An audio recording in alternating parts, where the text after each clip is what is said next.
श्री अद्वैत गदाधर श्रीवासादि गौर भक्त वृंदा। हरे कृष्णा हरे कृष्णा कृष्ण कृष्ण हरे हरे, हरे राम राम राम हरे हरे। हरे कृष्णा कृष्ण कृष्ण हरे हरे, हरे राम राम राम हरे हरे। हरे कृष्णा कृष्ण कृष्ण हरे हरे, हरे राम राम राम हरे हरे। हरे कृष्णा कृष्ण कृष्ण हरे हरे, हरे राम राम राम हरे हरे। हरे कृष्णा कृष्ण कृष्ण हरे हरे, हरे राम राम राम हरे हरे।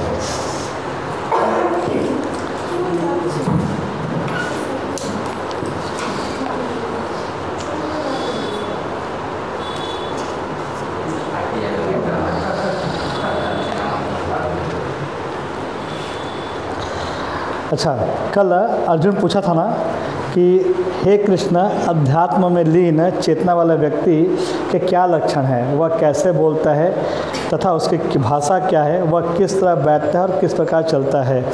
तो जो स्थित प्रज्ञ से वर्ड है, जिसका मतलब होता है कि जिसको पता है कि हम शरीर नहीं आत्मा है। तो अर्जुन पूछा भगवान से कि ऐसे व्यक्ति रास्ते में चलते हैं तो कैसे समझ में आता है कि ये स्थित प्रज्ञ है या नॉर्मल आदमी है या ये कैसे बात करता है। तो भगवान बता रहे हैं कि जो स्थित प्रज्ञ है, जैसे अगर हमको जज करना हुआ कि हम भक्ति में कितना उन्नत हुए हैं, तो ये सब गुण हमको अपने आप में खोजना चाहिए।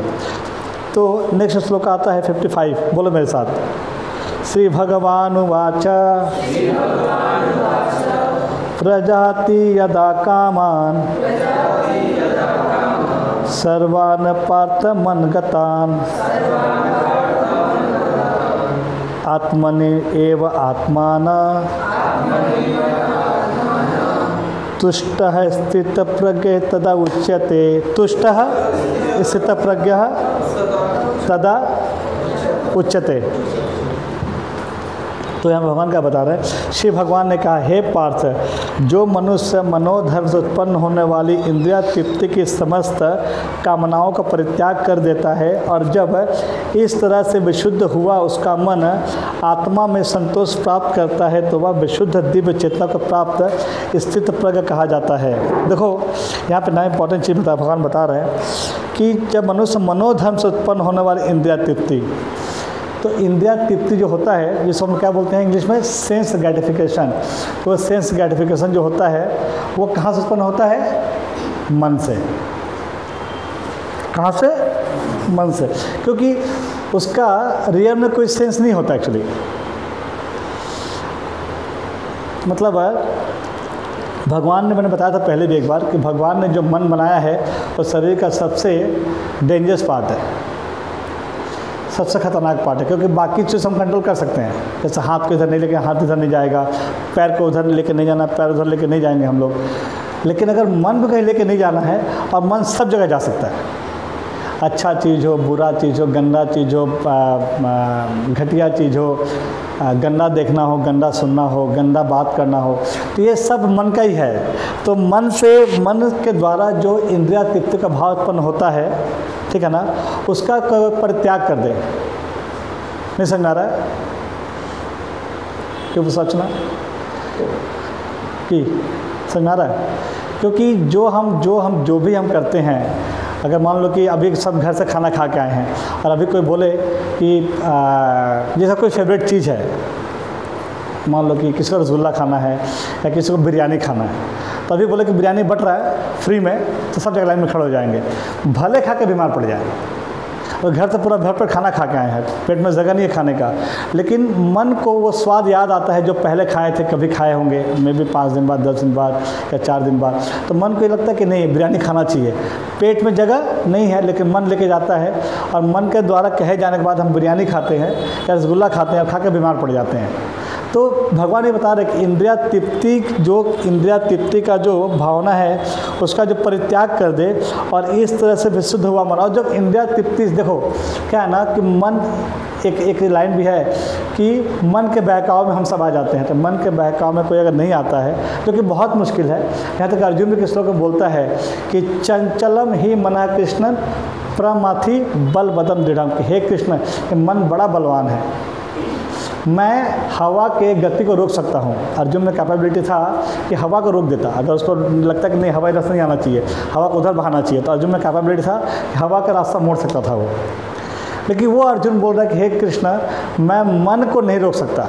और कृष्ण एक्सेप्ट भी करते हैं कि हाँ, मन को रोक पाना मुश्किल है, आगे आएगा श्लोक में बाद में, दूसरे के चैप्टर में।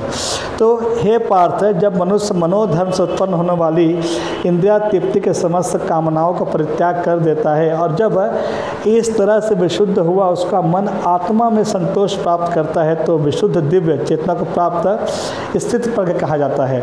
तो जो आदमी, इन शॉर्ट ये बताया जा रहा है कि जो आदमी अपने मन को वश में कर ले, तो मन को वश में एक दिन का मैटर नहीं है, ऐसा नहीं कि अभी बाहर के वश में कर ले। हम लोग लास्ट 6 महीने से या साल भर से या मे भी 1.5 साल से मन को वश में करने का प्रयत्न कर रहे हैं। कुछ लोग तो क्लास 1 साल पहले भी किए थे, लेकिन हम नहीं कर पा रहे हैं। हमको पता होते हुए भी ये चीज़ गलत है, वी नो कि ये चीज़ गलत है, नहीं करना चाहिए, गलत चीज़ है, हमको छोड़ देना चाहिए, गलत देखना नहीं चाहिए। इसके बाद भी हमारा मन इतना खतरनाक, इतना डेंजरस है, हमको वो चीज़ रोज़ करवाता है। आई एम टेलिंग, एक प्रैक्टिकल बात बताता हूँ मैं। मेरा जो फ़ोन है ना, I can give my phone to anyone in the office. मैं किसी को अपना फ़ोन दे सकता हूँ, मेरे फ़ोन में कुछ भी ख़राब चीज़ नहीं है। बट मैं डैम श्योर बोलता हूँ कि बहुत कम लोग ऐसे हैं। इवन मेरा दोस्त है, मैंने उससे कुछ दिन पहले बात किया था, आया था मेरे घर, तो मैंने बोला कि अपना फ़ोन देगा क्या, अपना फ़ोन उसने मेरे को नहीं दिया। तो फ़ोन में लोगों का गंदा चीज़ भरा पड़ा है। ये मैं सबकी बात बता रहा हूँ मैं। तो क्या है ना कि अब कोई भी, या फ़ोन का बात हो, मन का बात हो, कहीं कहीं बात हो, हम सब ये किसे करते हैं, अपने इंद्रिया तृप्ति के लिए, मन को संतोष प्राप्त करने के लिए। भगवान बता रहे हैं कि और इंद्रिया तृप्ति का जो भाव आता है, ये मनोधर्म है। मनोधर्म मतलब मन से उत्पन्न हुआ धर्म, ऐसा कोई रियलिटी नहीं है। अगर किसी का कोई सपना देख रहा है कि हम आकाश में उड़ रहे हैं या अच्छा से गिर रहे हैं, तो उसका रियलिटी तो कुछ नहीं है। वैसे जो भी हम इंद्रिया तृप्ति करते हैं, even I am telling you कि खाना भी, ये शरीर का बीमारी क्या है, इसको भूख लगता है। देयर आर सम बॉडी, हमारे धरती पर ऐसा बॉडी नहीं है, हायर लोगों में ऐसा बॉडी है जहाँ पर भूख प्यास नहीं है। ऐसा शरीर है जिसमें ब्लड नहीं है, ऐसा भी शरीर है जिसमें कि हड्डी नहीं है, जिसमें कि मांस नहीं है, ऐसा शरीर है। तो वो शरीर प्राप्त करने के लिए हमको तपस्या करना पड़ेगा, क्योंकि वो शरीर वैसा शरीर है जिसमें भूख प्यास नहीं है, क्या बोलते हैं, बुढ़ापा नहीं है। तो ये शरीर, भगवान बोले कि ये शरीर प्राप्त होता कहाँ पे, भगवान के धाम में, जहाँ पे जन्म मृत्यु जरा व्याधि नहीं है। क्योंकि हमको ये शरीर, क्योंकि जब हम आध्यात्मिक घर में थे अपना, वहाँ पे हमारा सबका स्वरूप है, मैंने बताया था सबको, हमारा वहाँ पे सबका अपना अपना स्वरूप है। कोई भगवान का सेवक है, कोई भगवान का बाप बना है, कोई भगवान का माँ बना है, कोई भगवान का माली बना है, सबका। तो अब हमको भोगने का मन था, तो इस भौतिक शरीर में आने के लिए हमको एक बॉडी चाहिए, क्योंकि वो वहाँ का बॉडी यहाँ नहीं चलेगा। यहाँ का करेंसी जापान में चलेगा क्या, नहीं चलेगा। तो वैसे वहाँ का बॉडी यहाँ नहीं चलेगा। तो वो बॉडी ऐसा बनाएगा कि हम भोग सकें। और बॉडी में भोगने के साथ साथ बहुत सारे प्रॉब्लम्स पे, जैसे बताया मैंने, जन्म है, मृत्यु है, जरा है, व्याधि है, खून है, हड्डी है, मांस है, पीप है। देखो ना, हमारे शरीर को अगर फाड़ कर देखा जाए तो उसमें क्या है, ब्लड के अलावा ब्लड है, एक पसला मांस होगा और हड्डी है। अगर हम क्लास में जितने लोग बैठे हुए हैं, अगर सबका 1 मिलीमीटर चमड़ा उतार दे, हम सब सेम दिखते हैं, सब सेम है। तो बेसिकली इस भौतिक जगत का मेन आकर्षण क्या है, स्त्री पुरुष का आकर्षण सबसे भयंकर है। लेकिन आप कोई सोचे ऐसा कि 1 मिलीमीटर चमड़ा, अगर ऋतिक का भी 1 मिलीमीटर चमड़ा उतार दे तो कार्तिक बन जाएगा वो। कोई फर्क नहीं हमारे ऋतिक में, किसी भी हीरोइन के, किसी की बात कर लो।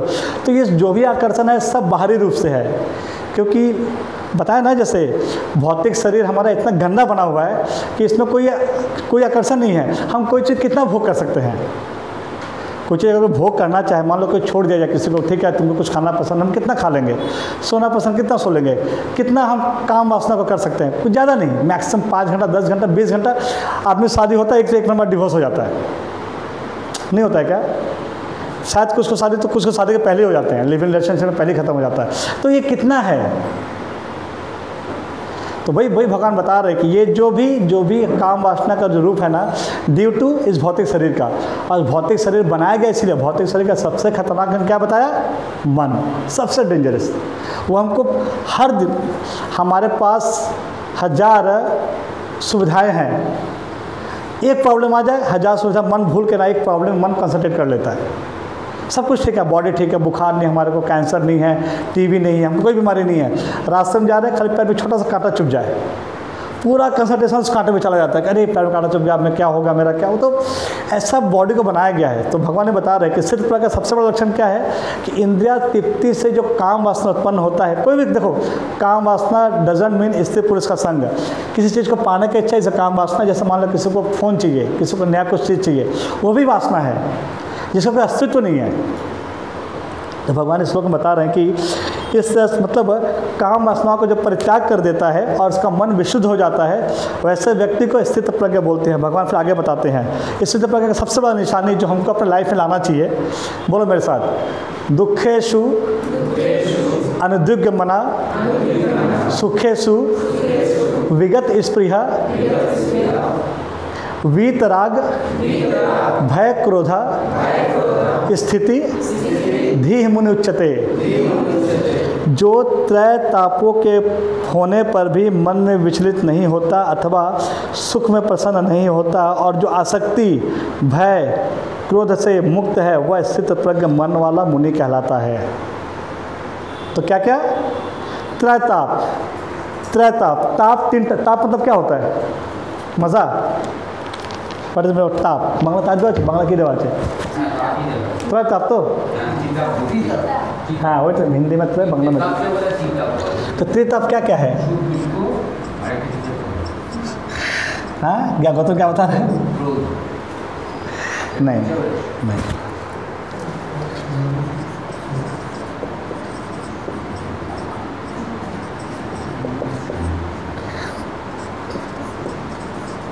बेटा आधी है एक्चुअली, आधी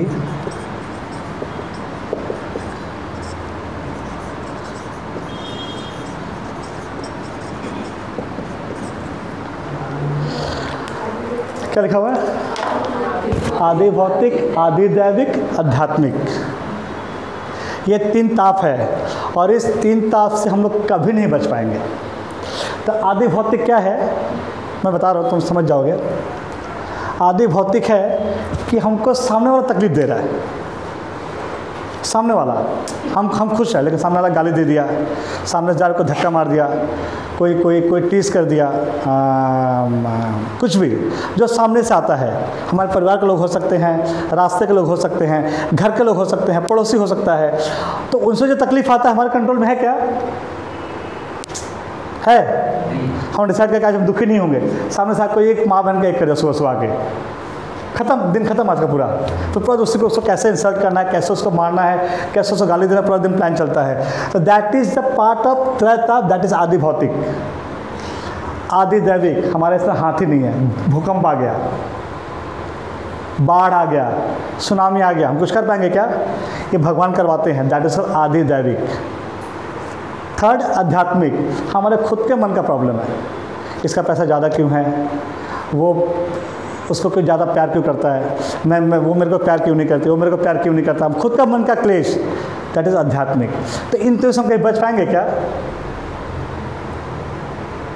तो देखो आधि भौतिक, आधि, और देखो ये जो है ना, ऐसा बताया गया कि आज से 5000 साल पहले, कितना साल पहले? ओनली 5000, जब युधिष्ठिर महाराज राजा थे, उसके पहले और एक राजा थे, क्या नाम था उनका? राम राज्य, सुना ना राम राज्य? बहुत लोग बोलते हैं हम लोग राम राज्य बनाएंगे, जब इलेक्शन आता है सब राम राज्य का बात होता है। राम राज्य कब तक पॉसिबल नहीं है? राम राज्य कब तक पॉसिबल नहीं है? सब तो पेपर पढ़ते हो, न्यूज़ देखते हो, सबको नॉलेज है, बताओ राम राज्य कब तक पॉसिबल नहीं है? तुम बताओ, तुम बोलो। बिना राम के राम राज्य पॉसिबल नहीं है, बिना राम के राम राज्य पॉसिबल नहीं है। यहाँ पे सब रावण है, कुंभकर्ण है, हिरण्यकश्यपु हैं, कैसे राम राज्य होगा? अभी देखो, अभी महाराष्ट्र में चल रहा है ना, लोग सेवा करने के लिए मरे जा रहे हैं, हमें सेवा को चाहे, वहाँ पर क्या है, बेसिकली सीएम पीएम का काम क्या होता है, सेवा करना।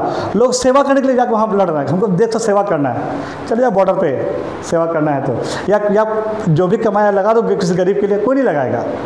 तो यहाँ पे सेवा का भाव नहीं है, क्या भाव है, कंट्रोल का, मैं कंट्रोल करूँगा, पावर का मैटर है, सेवा का भाव नहीं है। सेवा का भाव कहाँ था, राम राज्य में। राम जी ने सीता का त्याग किया था, पता है किस लिए, एक आदर्श प्रस्तुत करने के लिए, ताकि उनकी जनता में कोई एक ये ना बोल सके कि राम ने अपनी पत्नी को भोग के लिए घर में रखा, जबकि उसकी पत्नी 1 साल किसी और के घर में थी। अभी जो मैरिड है, कि लड़कों के जो मैरिड है उसकी पत्नी का 1 साल किसी घर में रह के आए, वो भी राक्षस आदमी घर में, ऐसा नहीं कि ठीक है प्रभु जो रखा तो ठीक है चलो प्रभु जी घर में रह के आ रही है, राक्षस टाइप के घर में कोई रह के आए, पत्नी को कोई रख लेगा क्या।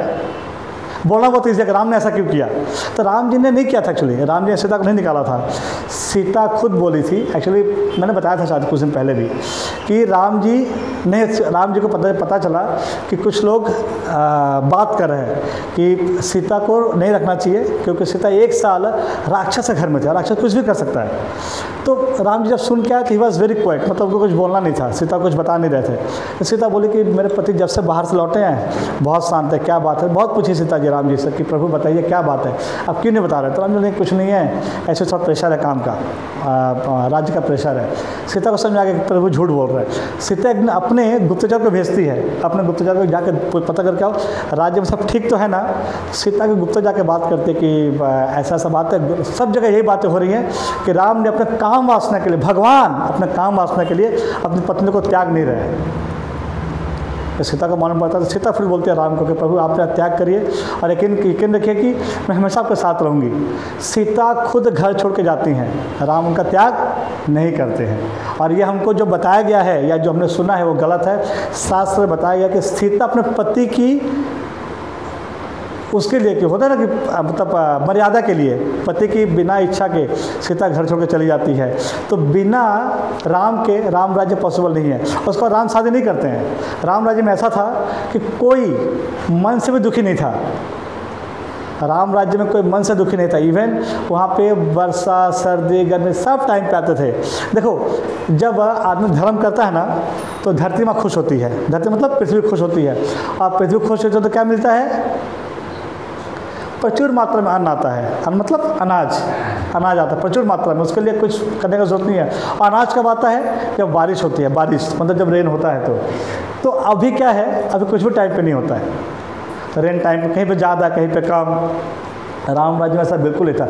इवन लोग इतने खुश थे, जो सबसे बड़ा बात था राम राज्य का, लोगों को जब तक मरने का मन नहीं हो तो लोग मरते भी नहीं थे। सबको इच्छा मृत्यु था राम राज्य में। जब तक लोगों का मन नहीं करता कि अब मरना चाहिए मेरे को, अब चलो ठीक है भौतिक सुख भोग लिया, अब अपने धाम चलते हैं, तब लोग मरने का इच्छा करते थे और मर जाते थे। तो ये था राम राज्य। और हम लोग बोल रहे हैं कि राम राज्य लाएंगे, तो नॉट पॉसिबल, कहीं पॉसिबल नहीं है। हम जब तक धरती खुश नहीं होगी तब तक कोई कुछ नहीं होगा। आज हम लोग पेड़ पौधे काट देंगे, जानवर मार के खाएंगे, पशु मार के खाएंगे, पक्षी को मार के खाएंगे, अब बोलेंगे कि नहीं सब कंट्रोल होगा ना, तो नहीं होगा। क्योंकि ये सब चीज़ का ना हमको ये भोगना पड़ेगा, आदि दैविक सबको भोगना पड़ेगा। ये तो हमारे दिमाग में रहता है आध्यात्मिक या आदि भौतिक तो ठीक है, वो तो है ही है, बट आदि दैविक भगवान देते हैं हमारे को, उसमें कंट्रोल नहीं है। भूकंप आ गया, अभी तो कुछ दिन पहले के भूकंप आया था ना, कुछ दिन पहले बहुत भयंकर भूकंप आया था। ये सब भगवान कराते हैं। और कब कराते हैं, जब धरती पे पाप होता है ना तो भगवान सब बदला ले लेते हैं। ऐसा नहीं है कि हम कुछ भी करेंगे और हम लोग बैठे रहेंगे। 2 साल लॉकडाउन में थे हम लोग, 2 साल। ये आदि दैविक क्लेश ही है, हमारे कंट्रोल में नहीं हो चीज़। अभी से 5000 साल पहले युधिष्ठिर महाराज का राज्य में ऐसा ही था। और गुड पार्ट इस बार बारिश होता था ना, दिन में बारिश नहीं होता, रात को 9 बजे से, मे भी एग्जाम्पल 9 बजे से लेकर 2 बजे तक बारिश हो गया, सुबह लोग निकले काम पे चले गए। तो इतना कंट्रोल था पहले। और देखो धरती से बहुत कुछ आता है, जैसे बताया मैंने, अन्न आता है, इवन जो आता है मिनरल्स खनिज, और धरती से ही आता है। हम लोग सोना बना सकते हैं क्या, हम लोग कोयला बना सकते हैं कि हम नहीं बना सकते। धरती वो सब चीज़ देती है और धरती फिर से बना सकती है। अगर धरती से एक बार कोई सोना निकाल ले, धरती फिर से सोना पैदा कर सकती है। तो ये अर्थ कर सकता है, हम नहीं कर सकते। तो वो भगवान बता रहे हैं यहाँ पे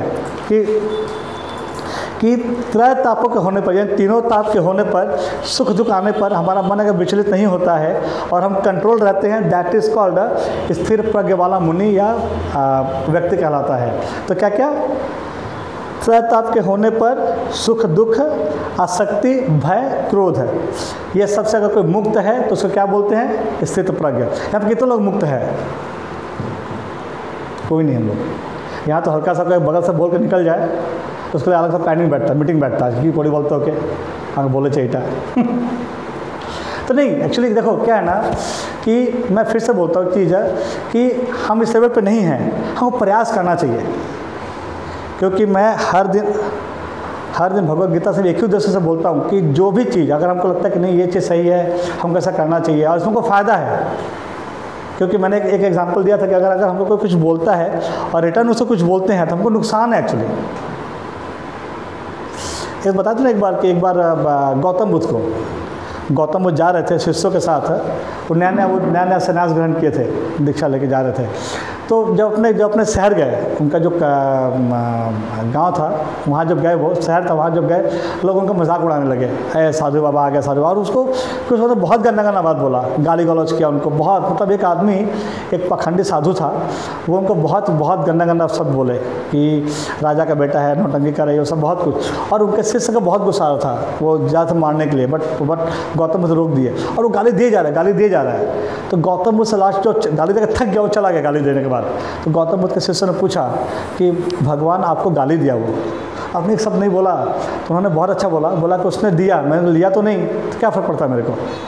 वही है, अगर हमको ये लगता है कि सामने कुछ बोल भी रहा है अगर, और ठीक है बहुत गंदा बात नहीं बोला, हमको अवॉइड करना चाहिए। क्योंकि हम अगर बोलते हैं हमारा क्लैश होता है उसके साथ।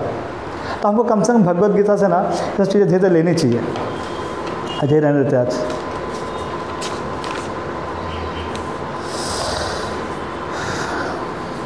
कोई सवाल किसी का तो पूछो फटाफट। आज एकादशी है, आज क्या है? एकादशी। तो एकादशी जो माला नहीं किया सुबह, वो शाम को जाकर एटलीस्ट 1-2 माला कर लेना घर जाके। एकादशी कोशिश करने का, क्योंकि क्या है कि अगर माला नहीं भी होता ना, एकादशी करने से, एकादशी का मतलब क्या? उपवास मतलब क्या बताया था मैंने? भगवान के नज़दीक हम उस दिन वास कर सकते हैं। मतलब नज़दीक, वास मतलब वास करना। तो उपवास तो करना चाहिए, एटलीस्ट महीने में 2 एकादशी रखना चाहिए। तो माला नहीं कर पाते, ठीक है, उपवास करने से क्या होगा? भगवान धीरे धीरे हमको शुद्धि देते हैं समझने के लिए कि क्या करना है क्या नहीं करना है। तो ठीक है, उपवास ऐसा नहीं करना है, फल खा के पानी पी के ऐसा उपवास कर सकते हैं। कोशिश करने का तुम लोग बोलो। हाँ बोलन तो इससे तो मतलब जिससे कोई फ़र्क नहीं पड़ता है। मतलब अगर बंगाली में बोले तो जार को ना कुछ इफेक्ट है ना।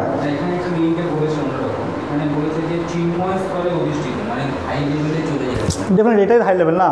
তোমার হাই লেভেল মানে কি? হাই লেভেল মানে তুমি একটা 12 फ्लोर चले সেটা हाई लेवल নয়, 14 फ्लोर चले गए ওটা। हाँ মানে एक्चुअली यही हाई लेवल है कि लाइफ में कुछ भी हो स्टडी, कोई फर्क नहीं पड़ता है। जैसे समुद्र का पानी है ना, समुद्र का पानी, उसमें कितने सारे नदियों का पानी दिन भर आता रहता है। समुद्र का जो पानी है उसमें कितने सारे नदियों का पानी पूरा दिन आता रहता है। समुद्र कहीं मिलाता तो बाहर आता है क्या? नहीं आता, समुद्र वैसे ही रहता है तो नॉर्मल ऐसे। लेकिन ना अगर छोटा तालाब है उसमें अगर थोड़ा बारिश हो जाए उछल के बाहर आ जाता है। हम ऐसे ही हैं, लाइफ में थोड़ा सा कुछ हो गया कि हल्का मचा देते हैं, हमारे संग यही होलो कहना वैसे ही होलो कहना, जवाब चाहिए जवाब दो, चालू कर देते हैं हम लोग। तो जो समुद्र का, हमको समुद्र का पानी जैसा बनना चाहिए। लाइफ में कितना भी उतार चढ़ाव आ जाए कोशिश करते हैं एकदम स्टेबल रहने का। दैट इज द स्थित प्रज्ञा। मजा चाहिए हाँ नहीं, बट ट्राई करना चाहिए। देखो मैं फिर से बोलता हूँ ना कि हम जो ऑफिस में करते हैं, जैसे मैंने किसी को डांट दिया, दैट पार्ट ऑफ जॉब। मैं बोलता हूँ कि चल के, जैसे मान लो कि अब कुछ लोग ऐसे होते हैं, जैसे बताया था ना कि कुछ रास्ते में होते हैं वो निकलते गुंडागर्दी करने के लिए, तो वो गलत है। अगर मान लो मैं एग्जांपल बता, जैसे मान लो कि ही इज़ माई ब्रदर, ऐसा ही is my wife and she is my wife है, कुछ भी, तो टाइम पे खाना नहीं मिला मेरे को या टाइम पे कुछ नहीं हुआ तो ठीक है, थोड़ा ऐसा बोल सकते हैं कि टाइम लगने में तो मैं ऑफिस जा रहा हूँ। लेकिन उसके लिए फिर घर जाके चाला मिली करना, मारपीट करना, वो सब नहीं होना चाहिए। तो ये सब भी बर्दाश्त है, क्योंकि कुछ लोग क्या है कि उनको लगता है कि नहीं हम ऑफिस जाते हमको खाना पहले मिलना चाहिए, बाकी काम छोड़ के। कभी मैं भी करता हूँ क्योंकि नहीं, अगर कभी मेरा क्या है ना कि आई एम एक्चुअली वॉच, मैं घड़ी हूँ, मेरे को टाइम पर ऑफिस आना, टाइम पर ऑफिस आना। अगर मैं बीमार नहीं हूँ तो मेरे को लगता है कि नहीं 2 बजे उठना है, तो मतलब ये क्या है ना कि मेरा ऐसा हो गया है। लेकिन कभी कभी ऐसा नहीं होता है, घर में खाना नहीं बनाया, बच्चे रो रहे हैं, तो मैं ऐसे ही ऑफिस चलाता बिना खाए भी। मेरे लिए वो इंपॉर्टेंट नहीं, मेरे लिए टाइम इज़ इंपॉर्टेंट कि टाइम पर पहुँचना मतलब पहुँचना है। मतलब मैं जैसे बता रहा हूँ ना कि you can learn from this. जैसे जो नहाने का टाइम है इट्स वेरी मच फिक्स, उसमें 2 मिनट भी लेट नहीं होता। एवरीडे नहाने का टाइम फिक्स है, ऑफिस आने का टाइम फिक्स है, खाने का टाइम फिक्स है। तो फिक्स मतलब ये नहीं कि लेट होता है तो मुझे खराब लगता है कि लेट 2 मिनट लेट हो, 4 मिनट लेट हो गया, लेकिन हमको वैसा करना चाहिए। लेट होता भी है तो ठीक है, चलो लेट हो गया, लेकिन हम कोशिश करना चाहिए कि जो भी रूटीन हम बनाते हैं उसको फॉलो करने का या उसको ट्राई करना चाहिए करने के लिए। দ্বিতীয় কথাটা আদি ভৌতিক, যেটা বাইরে থেকে আসে অন্য কেউ করে সেটা আমাদের কন্ট্রোলে। আদি দৈবিক যেটা উপর থেকে গড় দেয় আর বলুন বা ওই ফ্ল্যাট বলুন এগুলো আমাদের কন্ট্রোলে। বাট এটা যে আধ্যাত্মিক যেটা আমাদের নিজেদের মনের মধ্যে আছে, তো এটাকে তো আমরা চাইলে কন্ট্রোল করতে পারি। এটাই তো আমরা এটাকে कंट्रोल करते पारছি, এটাই तो मेन। एक्चुअली हमको इतना तकलीफ क्यों है? हम हर दिन चाहते हैं रूटीन चेंज करें, अपने आप में बदलाव लाएं। मन इतना भयंकर है कि हम कुछ करने नहीं देता हमारे को। हमारा सारा वही ये आध्यात्मिक क्लेश का पहला पार्ट मन बुद्धि अहंकार ही है, हमेशा फंसे हुए हैं। तो यहाँ पे ऐसे है। और सवाल किसी कोई?